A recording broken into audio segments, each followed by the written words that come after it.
Hi ಎಲ್ರಿಗೂ ನಮಸ್ಕಾರ, welcome to my channel. ಎಲ್ಲರೂ ಹೇಗಿದ್ರೆ ಎಲ್ಲರಿಗೂ ಮುದ್ದೆಗೆ ಅಂತ ಮೆಂತ್ಯ ಮುದ್ದೆ ಮಾಡೋದಕ್ಕೆ ಅಂತ ಅದು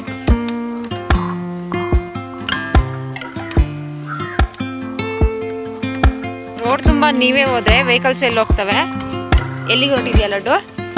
ಜೀರಿ ಯಾಕೆ ತೊಳೆದಿದ್ಯಾ ಮಗನೇ ಅಂದೆ. Hi friends, good evening. ಈಗ ಸಂಜೆ ಆಗಿದೆ. ಸಂಜೆ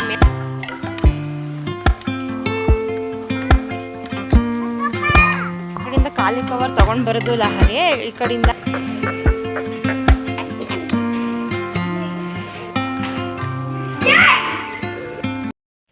ಹಾಯ್ ಎಲ್ರಿಗೂ ನಮಸ್ಕಾರ, ವೆಲ್ಕಮ್ ಟು ಮೈ ಚಾನಲ್. ಎಲ್ಲರೂ ಹೇಗಿದ್ರೆ ಎಲ್ಲರಿಗೂ ಹೊಸ ವ್ಲಾಗ್ಗೆ ವೆಲ್ಕಮ್ ಮಾಡ್ತಾ ಇವತ್ತಿನ ಈ ಪುಟಾಣಿ ವ್ಲಾಗನ್ನು ಸ್ಟಾರ್ಟ್ ಮಾಡ್ತಾ ಇದ್ದೀನಿ. ಈ ವ್ಲಾಗ್ ನಿಮಗೆ ಇಷ್ಟ ಆದರೆ ಲೈಕ್ ಮಾಡಿ, ಶೇರ್ ಮಾಡಿ. ಪ್ಲೀಸ್ ನಮ್ಮ ಚಾನಲ್ಗೆ ಯಾರು ಸಬ್ಸ್ಕ್ರೈಬ್ ಆಗಿಲ್ಲ ಸಬ್ಸ್ಕ್ರೈಬ್ ಮಾಡ್ಕೊಂಡು ಸಪೋರ್ಟ್ ಮಾಡಿ ಅಂತ ಕೇಳ್ಕೊಳ್ತಾ ಇದ್ದೀನಿ. ನನ್ನ ಹಳ್ಳಿ ಜೀವನದ ಮತ್ತೊಂದು ದಿನಕ್ಕೆ ಎಲ್ಲರಿಗೂ ಸ್ವಾಗತ. ಇವತ್ತು ಬೆಳಗ್ಗೆನೇ ಮನೆ ಮುಂದೆ ಎಲ್ಲ ಕ್ಲೀನ್ ಮಾಡಿ ರಂಗೋಲಿ ಹಾಕಿ ಕೆಲಸ ಎಲ್ಲ ಮುಗಿಸ್ಕೊಂಡೆ. ಇವತ್ತು ತಿಂಡಿ ನಾನು ತೊಗರಿಕಾಳು ಚಿತ್ರಾನ್ನ ಮಾಡ್ತಾಯಿದ್ದೀನಿ. ತುಂಬಾ ಈಸಿ. ನಾನು ಯಾವ ಥರ ಮಾಡ್ತೀನಿ ಅಂತ ತೋರಿಸ್ತೀನಿ. ಕೊತ್ತಂಬರಿ ಸೊಪ್ಪು, ಈರುಳ್ಳಿ, ಖಾರಕ್ಕೆ ಬೇಕಾಗುವಷ್ಟು ಹಸಿರು ಮೆಣಸಿನಕಾಯಿ, ಹಸಿಕಾಯಿ ತುರಿ ಇಷ್ಟನ್ನು ಕೂಡ ರೆಡಿ ಮಾಡಿ ಎತ್ತಿಟ್ಕೊಂಡಿದ್ದೀನಿ. ಸಾಂಬಾರಿಗೂ ಕೂಡ ಎಲ್ಲ ಕಟ್ ಮಾಡ್ಕೊಂಡಿದ್ದೀನಿ. ತೊಗರಿಕಾಳು ಬಸ್ಸಾಂಬಾರು ಮಾಡ್ತಾಯಿದ್ದೀನಿ. ಬಾಣಲೆಗೆ ನಾನಿಲ್ಲಿ ಎಣ್ಣೆ, ಸಾಸಿವೆ, ಜೀರಿಗೆ ಹಾಗೆ ಕರಿಬೇವಿನ ಸೊಪ್ಪು, ಖಾರಕ್ಕೆ ಎಷ್ಟು ಬೇಕಷ್ಟು ಹಸಿರು ಮೆಣಸಿನಕಾಯಿ, ಈರುಳ್ಳಿ ಹಾಕೊಂಡು ಫ್ರೈ ಮಾಡ್ಕೊಳ್ತೀನಿ. ಫಸ್ಟ್ ಇಲ್ಲಿ ಚಿತ್ರಾನ್ನದ ಗೊಜ್ಜು ಮಾಡ್ತಾಯಿದ್ದೀನಿ. ಒಂದು ಕಡೆ ರೈಸ್ಗೆ ಇಟ್ಕೊಂಡಿದ್ದೀನಿ. ಹಾಗೆ ಸಾಂಬಾರು ಕೂಡ ಮಾಡೋಣ ಅಂತ ಇಲ್ಲ ಕಟ್ ಮಾಡಿ ಎತ್ತಿಟ್ಕೊಂಡಿದ್ದೀನಿ. ಇವತ್ತು ಬಸ್ಸಾಂಬಾರು ಮಾಡಿ ಮುದ್ದೆ ಮಾಡಿ ರೈಸ್ ಮಾಡ್ತೀನಿ. ಇವಾಗ ಅದಕ್ಕೆ ಈರುಳ್ಳಿ ಎಲ್ಲ ಚೆನ್ನಾಗಿ ಫ್ರೈ ಆದಮೇಲೆ ಸ್ವಲ್ಪ ಅರಿಶಿಣದ ಪುಡಿ, ಸ್ವಲ್ಪ ಕೊತ್ತಂಬರಿ ಸೊಪ್ಪು, ಸ್ವಲ್ಪ ಹಸಿಕಾಯಿ ತುರಿ, ಬೇಕಾದರೆ ಇದಕ್ಕೆ ಎಳ್ಳಿಕಾಯಿ ಅಥವಾ ನಿಂಬೆಹಣ್ಣಿನ ರಸನೂ ಕೂಡ ಹಾಕ್ಬೋದು. ತುಂಬ ಚೆನ್ನಾಗಿರುತ್ತೆ. ನನ್ನ ಹಸ್ಬೆಂಡ್ಗೆ ಇಷ್ಟ ಆಗೋದಿಲ್ಲ, ಹಾಗಾಗಿ ನಾನು ಹಾಕೋದಿಲ್ಲ. ಅವರಿಗೆ ಗೊಜ್ಜೇನಾದ್ರೂ ತೆಗೆದಿಟ್ಟು ನನಗೆ ಬೇಕಾದರೆ ಸಪ್ರೇಟ್ ಹಾಕ್ಕೊಳ್ತೀನಿ. ರೈಸ್ ತಣ್ಣಗಾಗೋದಕ್ಕೆ ಇಟ್ಟಿದ್ದೆ. ತಣ್ಣಗಾದ್ಮೇಲೆ ಅಂದರೆ ಸ್ವಲ್ಪ ಬಿಸಿ ಇದ್ದಾಗಲೇ ಎಲ್ಲ ಮಿಕ್ಸ್ ಮಾಡ್ತಾಯಿದ್ದೀನಿ. ತುಂಬ ಬಿಸಿ ಇದ್ದಾಗ ಮಿಕ್ಸ್ ಮಾಡಿದರೆ ಎಲ್ಲ ಮೆತ್ತಗಾಗ್ಬಿಡುತ್ತೆ. ಹಾಗೆ ಸ್ವಲ್ಪ ಬಿಸಿ ಇತ್ತು ಅಷ್ಟೇ. ನಂತರ ಬೇಯಿಸಿಟ್ಕೊಂಡಿರುವಂತಹ ತೊಗರಿಕಾಳು ಹಾಕ್ತಾಯಿದ್ದೀನಿ. ಬೇಯಿಸುವಾಗ ಅದಕ್ಕೆ ಉಪ್ಪು ಹಾಕಿದ್ದೆ. ಮಿಕ್ಸ್ ಮಾಡಿಕೊಂಡ್ರೆ ತಿಂಡಿ ರೆಡಿ ಆಯಿತು. Hi baby, good morning. ಏನು ಮಾಡ್ತಾ ಇದೀಯಾ? ಈ ಕಡೆ ಬಾ, ಸ್ವಲ್ಪ ಈ ಕಡೆ ಬಾ, ಬಿಸಿಲು ಬೀಳ್ತಾ ಇದೆ. ಏನು ತಿಂಡಿ ತಿಂದೆ? ತಿಂಡಿ ಏನಿವತ್ತು ಮರ್ತೋಗ್ಬಿಟ್ಟಿದ್ಯಾ? ಎಂಥ ಚಿತ್ರಾನ್ನ? ತೊಗರಿಕಾಯಿ ಚಿತ್ರಾನ್ನ. ನಾನು ಲಡ್ಡು ಇವತ್ತು ಕ್ಯಾಶಿಯರ್ ಆಗಿಬಿಟ್ಟಿದ್ದಾಳೆ. ಕೈಲಿ ಯಾಕೆ ದುಡ್ಡು ಹಿಡ್ಕೊಂಡು ಓಡಾಡ್ತಾ ಇದೆಯಾ? ದುಡ್ಡು ಹಿಡ್ಕೊಂಡು ಯಾಕೆ ಓಡಾಡ್ತಾ ಇದೆಯಾ? ನೋಡಿ ಮತ್ತೆ ಬಿತ್ತು 500 ರೂಪಾಯಿ. ನಿಂಗೆ ಏನು ತಿಂಡಿ ಇಷ್ಟ?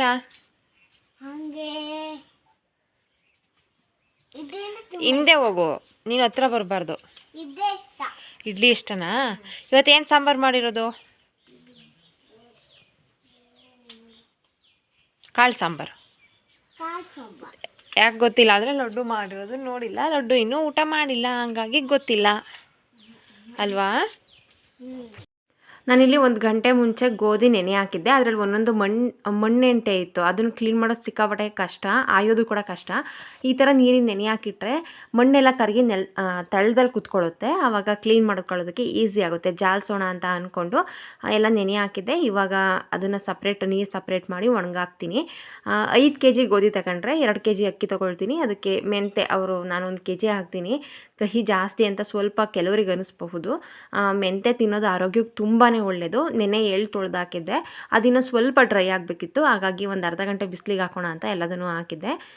ಮೆಂತೆ ಮುದ್ದೆ ಆರೋಗ್ಯಕ್ಕೆ ತುಂಬಾ ಒಳ್ಳೆಯದು. ಇವಾಗ ಕೈಕಾಲು ನೋವು ಅಂತ ಅನ್ನೋರು ಮತ್ತು ಸೊಂಟ ನೋವು ಬರುತ್ತೆ ಅನ್ನೋರು, ಹಾಗೆ ಸೆಕ್ಷನ್ ಆದಮೇಲೆ ಹೆಣ್ಮಕ್ಳಿಗೆ ತುಂಬ ಜನಕ್ಕೆ ಬ್ಯಾಕ್ ಪೇಯ್ನ್ ಬರುತ್ತೆ, ಸುಸ್ತು ನಿಶಕ್ತಿ ಅಂತ ಅನಿಸುತ್ತೆ. ಅವರು ವಾರದಲ್ಲಿ ಒಂದು 3-4 ದಿನನಾದ್ರೂ ಮೆಂತೆ ಮುದ್ದೆ ತಿಂತಾ ಬಂದರೆ ಅವರಿಗೆ ಆದಷ್ಟು ಸೊಂಟ ನೋವು ಕಡಿಮೆ ಆಗುತ್ತೆ. ನನಗೂ ಕೂಡ ಇದರಿಂದನೇ ಆದಷ್ಟು ಸೊಂಟ ನೋವು ಕಡಿಮೆ ಆಗಿದೆ. ಹಾಗಾಗಿ ನಾನು ಹೇಳ್ತಾ ಇದ್ದೀನಿ, ಯಾರಾದರೂ ಟ್ರೈ ಮಾಡೋರಿದ್ದರೆ ಟ್ರೈ ಮಾಡ್ಬೋದು. ಆರೋಗ್ಯಕ್ಕೂ ತುಂಬಾ ಒಳ್ಳೆಯದು.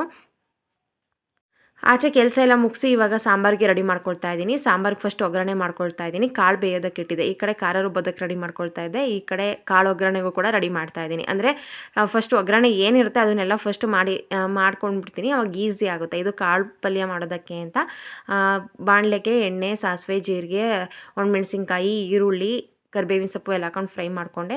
ಈರುಳ್ಳಿ ಒಗ್ಗರಣೆ ಎಲ್ಲ ಆದಮೇಲೆ ಹಸಿಕಾಯಿ ತುರಿ, ಸ್ವಲ್ಪ ಉಪ್ಪು, ಕೊತ್ತಂಬರಿ ಸೊಪ್ಪು ಹಾಕ್ಕೊಂಡು ಮಿಕ್ಸ್ ಮಾಡ್ಕೊಳ್ತಾ ಇದ್ದೀನಿ. ಇದಕ್ಕೆ ಕಾಳು ಹಾಕಿ ಮಿಕ್ಸ್ ಮಾಡಿದರೆ ಕಾಳು ಪಲ್ಯ ರೆಡಿ ಆಯಿತು. ಮುದ್ದೆ ಜೊತೆ ನೆಂಚ್ಕೊಳ್ಳೋದಕ್ಕಂತೂ ತುಂಬಾ ಚೆನ್ನಾಗಿರುತ್ತೆ. ಮಕ್ಕಳಿಗೆ ಡೈಲಿ ಒಂಥರ ಏನಾದ್ರೂ ಕಾಳು ಕೊಡೋದಕ್ಕೆ ಟ್ರೈ ಮಾಡ್ತೀನಿ. ಅಂದರೆ ಹೆಸ್ರು ಕಾಳು ನೆನೆ ಹಾಕ್ಕೊಡ್ತೀನಿ, ಕಡಲೆಕಾಳು ನೆನೆ ಹಾಕಿ ಅದನ್ನು ಬೇಯಿಸ್ಕೊಡ್ತೀನಿ. ಇವತ್ತು ಏನು ಕೊಡೋದಿಲ್ಲ. ಅಂದರೆ ಈ ಥರ ಏನಾದರೂ ಕಾಳು ಪಲ್ಯ ಮಾಡಿರ್ತೀನಲ್ಲ, ಆವಾಗ ಆ ಥರ ಕಾಳುಗಳೇನು ಮಾಡೋದಿಲ್ಲ. ಇವಾಗ ಬೇಯಿಸಿಟ್ಕೊಂಡಿದ್ನಲ್ಲ ರಸ, ಅದನ್ನು ಒಗ್ಗರಣೆ ಮಾಡಿಟ್ಟಿರುವಂತಹ ಪಾತ್ರೆಗೆ ಹಾಕ್ಕೊಳ್ತೀನಿ. ಮಸಾಲೆ ರುಬ್ಬಿ ಸಾಂಬಾರ್ಗೆ ಹಾಕ್ತಾಯಿದ್ದೀನಿ. ನಾನು ಯಾವ ಥರ ಬಸ್ಸಾರು ಮಾಡ್ತೀನಿ ಅಂತ ಡೀಟೇಲಾಗಿ ವ್ಲಾಗಲ್ಲಿ ಶೇರ್ ಮಾಡಿದ್ದೆ. ಹಾಗಾಗಿ ಮತ್ತೆ ಏನು ಮಾಡಲಿಲ್ಲ. ಬೇಕು ಅಂತಂದರೆ ಕಮೆಂಟಲ್ಲಿ ತಿಳಿಸಿ, ನೆಕ್ಸ್ಟ್ ವ್ಲಾಗಲ್ಲಿ ಶೇರ್ ಮಾಡ್ಕೊಳ್ತೀನಿ. ಇದೊಂದು ಬೆಕ್ಕು ನಮ್ಮನೆ ಹತ್ರ ಯಾರೋ ತೊಗೊಂಡು ಬಂದು ಬಿಟ್ಟೋಗಿದ್ದಾರೆ ಅಂತ ಹಿಂದಿನ ವ್ಲಾಗಲ್ಲಿ ಹೇಳಿದ್ದೆ. ಕಾಯಿ ತುರಿದು ಚಿಪ್ಪಿಟ್ರೆ ಅದರಲ್ಲಿ ಸ್ವಲ್ಪ ಕಾಯಿ ಉಳ್ಕೊಂಡಿರುತ್ತಲ್ಲ, ಅದನ್ನೇ ತಿಂತಾಯಿತ್ತು. ಎಷ್ಟು ಕ್ಯೂಟಾಗಿದೆ ಅಲ್ವಾ. ಯಾರೋ ಗೊತ್ತಿಲ್ಲ ನಮ್ಮನೆ ಹತ್ರ ತೊಗೊಂಡು ಬಂದು ಬಿಟ್ಟೋಗ್ಬಿಟ್ಟಿದ್ದಾರೆ. ಅದು ನಮಗೆ ತುಂಬ ಚೆನ್ನಾಗಿ ಅಡ್ಜಸ್ಟ್ ಆಗ್ತಾಯಿದೆ. ನನ್ನ ಹಸ್ಬೆಂಡ್ಗೆ ಬೆಕ್ಕಂದ್ರೆ ಅಷ್ಟೊಂದು ಇಷ್ಟ ಆಗೋದಿಲ್ಲ. ಹಾಗಾಗಿ ನಾವು ನಾಯಿ ಸಾಕ್ತೀವಿ ಅಷ್ಟೇ ಮನೇಲಿ, ಬೆಕ್ಕು ಎಲ್ಲ ಸಾಕೋದಿಲ್ಲ.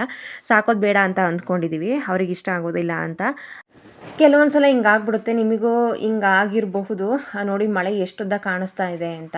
ಬಟ್ಟೆ ತೊಳೆದಿದ್ದೆ, ಒಣಗಾಕೋಕೆ ಹೋಗಿ ಕಾಲಿ ಚುಚ್ಕೊಂಡ್ಬಿಡ್ತು. ಎಷ್ಟು ಪೇಯ್ನ್ ಆಯಿತು ಅಂತ ಅಂದರೆ, ನೋಡೋದಕ್ಕೆ ಎಷ್ಟು ಸಿಂಪಲ್ಲಾಗಿ ಕಾಣಿಸ್ತಾ ಇದೆ, ಸಿಕ್ಕಾಪಟ್ಟೆ ಪೇಯ್ನ್ ಆಯಿತು. ಅದು ಕೀಳೋ ಅಷ್ಟರಲ್ಲಿ ಕಣ್ಣಲ್ಲಿ ನೀರು ಬರ್ತಾಯಿತ್ತು. ಕೀಳೋಕ್ಕೇ ಬರ್ತಾಯಿಲ್ಲ. ಹಾಸ್ಪಿಟಲ್ಗೆ ಹೋಗೋದು ಅಂತ ಅಂದ್ಕೊಂಡಿದ್ದೆ. ನಂತರ ಹೇಗೋ ಬಂತು.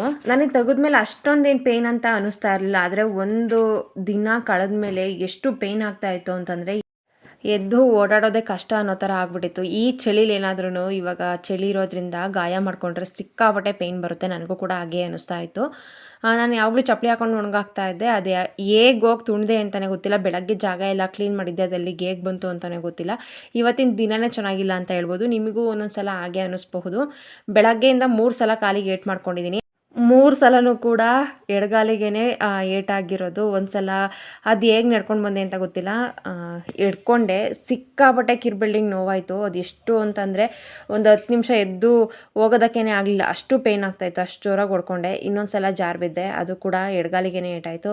ಇನ್ನೊಂದು ಸಲ ಮಳೇಲಿ ಕಾಲಿಗೆ ಚುಚ್ಕೊಂಡೆ, ಅದು ಕೂಡ ಎಡಗಾಲಿಗೆ ಏಟಾಯಿತು. Good evening. ಈಗ ಸಂಜೆ ಆಗಿದೆ. ಸಂಜೆ ಮೇಲೆ ತೋಟಕ್ಕೆ ಹೋಗ್ತಾ ಇದ್ದೀವಿ. ಏನಕ್ಕೆ ಅಂತಂದರೆ ತಗ್ರಿಕಾಯಿ ಕುಯ್ಕೊಂಡು ಬರೋದಕ್ಕೆ. ಡೈಲಿ ನಮ್ದು ಇವಾಗ ಸಂಜೆ ರೂಟೀನ್ ಅದೇ ಆಗಿದೆ.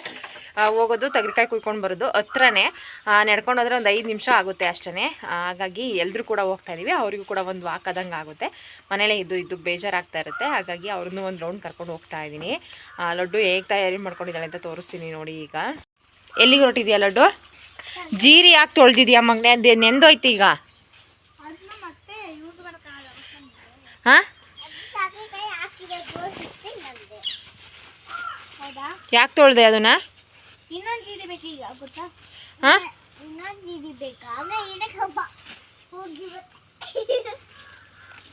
ಎಲ್ಲಿಗೆ ಹೋಗೋಣ? ಏನಕ್ಕೆ? ಒಂದು ಹತ್ರ ನಿಂತ್ಕೊಂಡು ಮಾತಾಡು. ಏನಕ್ಕೆ ಹೋಗೋಣ? ತಗ್ರಿಕಾಯಿ ಕುಯ್ಕೊಂಬರಕ್ಕೆ. ನೀನು ಕೊಡಲ್ಲ ತಗ್ರಿಕಾಯಿ. ರೋಡ್ ತುಂಬ ನೀವೇ ಹೋದ್ರೆ ವೆಹಿಕಲ್ಸ್ ಎಲ್ಲಿ ಹೋಗ್ತವೆ? ಹಾಂ, ಎಲ್ಲ ಸೋಗ್ತವವ? ಅಲ್ಲಾಸಿ ಅಲ್ಲಿ ನೋಡಿ, ಮುಂದೆ ಬರ್ತೈತೆ ಬೈಕು. ಮಕ್ಕಳಿಗೂ ಏನೋ ಒಂಥರ ಖುಷಿ. ತೋಟಕ್ಕೆ ಹೋಗ್ತಾ ಇದ್ದೀವಿ, ನಾವೇ ತಗ್ರಿಕಾಯಿ ಕುಯ್ಕೊಂಡು ಬರ್ತೀವಿ ಅಂತ. ಅವ್ರ ಕೈಗೇನೆ ಸಿಗುತ್ತೆ. ಒಂದು ಕೊಂಗೆ ಬಗ್ಸಿದ್ರೆ ಸಾಕು, ಸಿಕ್ಬಿಡುತ್ತೆ. ಹಾಗಾಗಿ ಅವರು ಬರ್ತೀನಿ ಅಂತ ಅಂತಾರೆ. ನಾನು ಜೊತೆಲಿ ಕರ್ಕೊಂಡು ಹೋಗಿ ಕುಯ್ಕೊಂಡು ಒಂದು 10 ನಿಮಿಷ ಅಲ್ಲೇ ಇದ್ದು ಮತ್ತೆ ವಾಪಸ್ ಮನೆಗೆ ಬರ್ತೀವಿ. ಅಲ್ಲೇ ಶುಂಠಿ ಮೆಣಸಿನ್ಕಾಯಿ ಹಾಕಿದ್ದೀವಿ. ಮೆಣಸಿನ್ಕಾಯಿ ಖಾಲಿ ಆದರೆ ಅಲ್ಲೇ ಕುಯ್ಕೊಳ್ತೀವಿ. ತಗ್ರಿಕಾಯಿ ಕುಯ್ಕೊಂಡು ಏನು ಬೇಕು ತೊಗೊಂಡು ಮನೆಗೆ ಬರ್ತೀವಿ. ಸ್ವಲ್ಪ ಗಿಡದ ಮೇಲೆ ಬಿಸಿಲು ಬೀಳ್ತಾ ಇದೆ. ಹಾಗಾಗಿ ಕಾಯಿಗಳು ಅಷ್ಟು ಚೆನ್ನಾಗಿ ಕಾಣಿಸ್ತಾ ಇಲ್ಲ. ಇನ್ನು ಸ್ವಲ್ಪ ತಂಪೊತ್ತಾದರೆ, ಅಂದರೆ ಬಿಸಿಲು ಕಡಿಮೆ ಆದರೆ ತುಂಬ ಚೆನ್ನಾಗಿ ಕಾಣಿಸುತ್ತೆ. ಅವ್ರಿಗೇನೋ ಒಂಥರ ಖುಷಿ, ನಾನು ತಗ್ರಿಕಾಯಿ ಕುಯ್ತಾ ಇದ್ದೀನಿ, ನಾನು ಸುಲಿತೀನಿ ಕಾಳು, ನಂಗೆ ಸುಲಿಯೋಕ್ಕೆ ಬರುತ್ತೆ ಅಂತ. ಆ ಲಡ್ಡುಗೆ ಇವೆಲ್ಲ ಮಾಡೋದಂದರೆ ತುಂಬಾ ಇಷ್ಟ. ನಿತ್ಯನೂ ನಾನು ಕಾಯಿ ಕುಯ್ತೀನಿ ಅಂತ ಅವಳು ಕೂಡ ಕುಯ್ತಾ ಇದ್ಲು. ಆಗಲೇ ಹೇಳ್ತಾ ಇದ್ದೆ, ಒಂದೊಂದು ದಿನ ಆ ಥರ ಆಗಿಬಿಡುತ್ತೆ ಅಂತ. ನಿಮಗೂ ಅದೇ ಥರ ಅನಿಸಿದ್ರೆ ಕಮೆಂಟಲ್ಲಿ ತಿಳಿಸಿ. ಒಂದೊಂದು ದಿನ ಏನೋ ಅಂತ ಗೊತ್ತಿಲ್ಲ, ರೀಸನ್ ಇಲ್ದಂಗೆ ಅಳು ಬರ್ತಾ ಇರುತ್ತೆ, ರೀಸನ್ ಇಲ್ಲದೆ ಏಟಾಗ್ತಾ ಇರುತ್ತೆ. ಅದು ಹೇಗೆ ಅಂತ ಗೊತ್ತಿಲ್ಲ. ಸಣ್ಣದು ಅಂತ ಅನಿಸುತ್ತೆ, ಸಿಕ್ಕಾಪಟ್ಟೆ ಪೇಯ್ನ್ ಆಗ್ತಾ ಇರುತ್ತೆ. ಅವತ್ತಿನ ದಿನನೇ ಚೆನ್ನಾಗಿಲ್ವಲ್ಲಪ್ಪ ಅಂತ ಅನಿಸ್ಬಿಡುತ್ತೆ. ನಿಮಗೂ ಹಾಗೆ ಅಂತ ಅನಿಸಿದ್ರೆ ಕಮೆಂಟಲ್ಲಿ ತಿಳಿಸಿ, ಎಷ್ಟು ಜನಕ್ಕಾಗಿ ಅನಿಸಿದೆ ಅಂತ. ಒಂದೊಂದು ದಿನ ತುಂಬ ಅಂದರೆ ತುಂಬಾ ಚೆನ್ನಾಗಿರುತ್ತೆ. ಅನ್ಎಕ್ಸ್ಪೆಕ್ಟೆಡ್ ಆಗಿ ಖುಷಿ ಆಗುತ್ತೆ. ಏನಾದ್ರೂ ಗಿಫ್ಟ್ ಸಿಗುತ್ತೆ, ಅಥವಾ ಯಾವುದಾದ್ರೂ ಖುಷಿಯಾಗುವಂತಹ ಸ್ಥಳಕ್ಕೆ ಹೋಗ್ತೀವಿ, ಪ್ಲೇಸ್ಗೆ ಹೋಗ್ತೀವಿ. ಆ ಥರ ಏನಾದ್ರೂ ಅವತ್ತು ಇಡೀ ದಿನ ಚೆನ್ನಾಗಿರುತ್ತೆ. ಒಂದೊಂದು ದಿನ ಈ ಥರ ರೀಸನ್ ಇಲ್ದಂಗೆ ಏನೇನೋ ಆಗ್ತಾ ಇರುತ್ತೆ. ನನಗೆ ಇವತ್ತು ಆ ಥರ ಅನ್ನಿಸ್ತಾ ಇತ್ತು. ಇವತ್ತಿನ ದಿನನೇ ಚೆನ್ನಾಗಿಲ್ವಲ್ಲ ಅಂತ ಅನ್ನಿಸ್ತಾ ಇತ್ತು. ಹಾಗೆ ಅಂದ್ಕೊಂಡ್ರೆ ಅದು ಹಾಗೆ ಅನಿಸುತ್ತೆ ಅಂತ ಅಂದ್ಕೊಂಡು ತೋಟಕ್ಕೆ ಹೋಗಿ ಬರೋಣ ಅಂತ ಅಂದ್ಕೊಂಡು ಹೋಗಿ ತಗ್ರಿಕಾಯಿ ಎಲ್ಲ ಕುಯ್ಕೊಂಡು ತೋಟದಲ್ಲಿ ಒಂದು ಸ್ವಲ್ಪ ಹೊತ್ತಿದ್ದು ಅವ್ರು ಯಾವಾಗ ಮನೆಗೆ ಹೋಗೋದು ಅಂತ ಕೇಳ್ತಾರೆ, ಅವಾಗ ವಾಪಸ್ ಮನೆಗೆ ಕರ್ಕೊಂಡು ಬರ್ತೀನಿ. ಹಾಗೆ ದಾಳಿಂಬೆ ಹೊಲಕ್ಕೆ ಹೋಗೋಣ ಅಂತಿದ್ರು. ಇಲ್ಲಿಂದ ಸ್ವಲ್ಪ ದೂರ ಆಗುತ್ತೆ, ಬೇಡ ಅಂತಂದೆ. ಹಾಗೆ ಸಪೋಟ ಕಿತ್ಕೊಂಡು ಹೋಗೋಣ ಅಂತ ಹೇಳ್ತಾಯಿದ್ರು. ಸಪೋಟ ಕುಯ್ಕೊಂಡು ಬರ್ಬೋದಿತ್ತು. ಅವು ಸಪೋಟ ಕಿತ್ತ ತಕ್ಷಣ ಹಾಲು ಬರುತ್ತೆ. ಒಂದ್ರ ಮೇಲೆ ಒಂದು ಹಾಕಿದರೆ ಎಲ್ಲ ಹಣ್ಣಿನ ಮೇಲೆ ಹಾಲಾಗುತ್ತೆ. ಅದು ಹಣ್ಣು ನೀಟಾಗಿ ಹಣ್ಣಾಗೋದಿಲ್ಲ, ಬೇಗನೆ ಕೆಟ್ಟೋಗ್ಬಿಡುತ್ತೆ. ಹಾಗಾಗಿ ಅದನ್ನು ಒಂದು ಸ್ವಲ್ಪ ಹೊತ್ತು ಕಿತ್ತು ಹಾಕಿರಬೇಕು. ಹಾಲೆಲ್ಲ ಕೆಳಗಡೆ ಇಳಿದು ಹೋದ್ಮೇಲೆ ತೊಗೊಂಡು ಬಂದರೆ ಚೆನ್ನಾಗಿ ಹಣ್ಣಾಗುತ್ತೆ. ಟೇಸ್ಟ್ ಕೂಡ ತುಂಬ ಚೆನ್ನಾಗಿರುತ್ತೆ. ಹಾಗಾಗಿ ನಾಳೆ ಹೋಗೋಣ, ಇವತ್ತು ಬೇಡ ಅಂತ ಹೇಳ್ತಾ ಇದ್ದೆ. ಇವತ್ತೇ ಹೋಗಬೇಕು ಅಂತ ನಾಳೆ ಅಪ್ಪಗೆ ಹೇಳೋಣ, ಕಿತ್ತಾಕಿರುತ್ತೆ, ನಾವು ಹೋಗಿ ತೊಗೊಂಡು ಬರೋಣ ಅಂತ ಹೇಳಿದ ಮೇಲೆ ಸುಮ್ಮನಾದರು. ಅಷ್ಟೊಂದೇನು ತೀರಾ ಆಟ ಮಾಡೋದಿಲ್ಲ. ಒಂದೊಂದು ಮಕ್ಕಳು ನೋಡಿದ್ದೀನಿ, ನನಗಿದು ಬೇಕೇ ಬೇಕು ಅಂತಂದರೆ ಕೊಡಿಸೋವರೆಗೂ ಸುಮ್ಮನಾಗೋದಿಲ್ಲ. ಏನಾದರೂ ಟಾಯ್ಸ್ ಬೇಕು ಅಂದ್ರೂ ಅಷ್ಟೇ, ಏನಾದ್ರು ತಿಂಡಿ ಬೇಕು ಅಂದ್ರೂ ಅಷ್ಟೇ, ಯಾವುದೇ ಒಂದು ವಸ್ತು ಬೇಕು ಅಂದ್ರೂ ಅಷ್ಟೇ, ನಂಗೆ ಇದು ಬೇಕು ಅಂದ ತಕ್ಷಣ ಬೇಕು, ಅಷ್ಟು ಹಠ ಮಾಡ್ತಾರೆ. ಆದರೆ ನಾನು ಇಬ್ಬರು ಮಕ್ಕಳು ಅಷ್ಟೊಂದು ಹಠ ಮಾಡಿದ್ದು ಗೊತ್ತೇ ಇಲ್ಲ. ಏನಾದರೂ ಬೇಕಾದರೆ ಕೇಳ್ತಾರೆ, ನನಗದು ಬೇಕು ಅಥವಾ ನನಗೆ ಇದನ್ನು ತಿನ್ನಂಗಾಗಿದೆ, ನಾನು ಇದನ್ನು ತೊಗೊಳ್ಬೇಕು ಅಂತ. ಹ್ಞೂ ಸರಿ ನಾನು ಕೊಡಿಸ್ತೀನಿ ಅಂತಂದರೆ ಇಷ್ಟಪಟ್ಟು ಖುಷಿಯಿಂದ ತೊಗೊಳ್ತಾರೆ. ಬೇಡ ಇವಾಗ ಆಗಲ್ಲ, ನೆಕ್ಸ್ಟ್ ಟೈಮ್ ಕೊಡಿಸ್ತೀನಿ, ಅದರ ಅವಶ್ಯಕತೆ ಖಾಲಿ ಕವರ್ ತೊಗೊಂಡು ಬರೋದು ಲಹರಿ, ಈ ಕಡೆಯಿಂದ ಅಂತ ಹೇಳ್ತಾರೆ. ತೆಗ್ರಿಕಾಯಿ ಇರೋ ಕವರ್ ತೊಗೊಂಡು ಹೋಗೋದು ಲಹರಿ. ಇದನ್ನು ವಾಯ್ಸ್ ಸಮೇತ ಆಗ್ತೀನಿ. ಹೋಗೋಣ ಮನೆಗೆ. ಇನ್ನೊಂದೆರಡು ಕುಯ್ಕೊಳ್ಳೋಣ, ಹೋಗೋಣ. ಬೇಡ, ಯಾಕೆ ತಗೊಂಡೋಗಕ್ಕೆ ತೂಕ ಆಗುತ್ತಾ? ಇನ್ನೇನು ಸಂಜೆ ಆಯಿತು, ಹಸ್ಗಳು ಹೊಡ್ಕೊಂಬಂದು ಹಾಲು ಕರೆದು ಡೈರಿಗೆ ಹಾಲು ಹಾಕಿ ಕಾಫಿ ಮಾಡ್ಕೊಂಡು ಕುಡಿದು ಇವಾಗ ಸ್ವಲ್ಪ ಹೊತ್ತು ಲಡ್ಡು ಬೇಜಾರಾಗ್ತಾ ಇದೆ ಅಂತ ಇದ್ಲು. ಹಾಗಾಗಿ ಆಟ ಆಡ್ತಾ ಇದ್ವಿ ಕಣ್ಣ ಮುಚ್ಚಾಲೆ. 4 ಜನನೂ ಒಂದೊಂದು ಸಲ ಹಿಡಿಯೋದು. 4 ಜನ ಹಿಡಿಬೇಕು ಅಂತಂದರೆ ತುಂಬ ಟೈಮ್ ತೊಗೊಳುತ್ತೆ, ಒಂದು ಅರ್ಧ ಗಂಟೆ ಮೇಲಾಗುತ್ತೆ. ಅವರಿಗೂ ಏನೋ ಒಂಥರ ಖುಷಿ, ಎಲ್ಲರೂ ಸೇರ್ಕೊಂಡು ಆಟ ಆಡ್ತಾ ಇದ್ದೀವಿ ಅಂತ. ನಾವು ಮಕ್ಕಳಿಗೆ ಹೇಗೆಲ್ಲ ಕಲಿಸ್ತೀವಿ ಅವ್ರು ಹಾಗೆಲ್ಲ ಕಲಿತಾರೆ.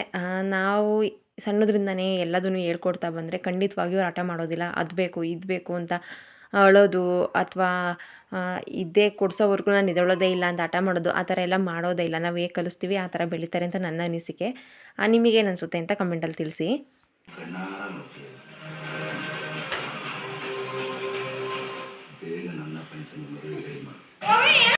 ವಾಯ್ಸ್ ಹಾಕೋಣ ಅಂತ ಅಂದ್ಕೊಂಡೆ, ಧಾರಾವಾಹಿ ಬರ್ತಾಯಿತ್ತು, ಮತ್ತು ಅದರದ್ದೇ ಮ್ಯೂಸಿಕ್ ಹಾಕಿದರೆ ಕಾಪಿರೈಟ್ ಕ್ಲೇಮ್ ಬರುತ್ತೆ ಅಂತ ಅಂದ್ಕೊಂಡು ಮತ್ತೆ ವಾಯ್ಸ್ ಓವರ್ ಕೊಡ್ತಾಯಿದ್ದೀನಿ.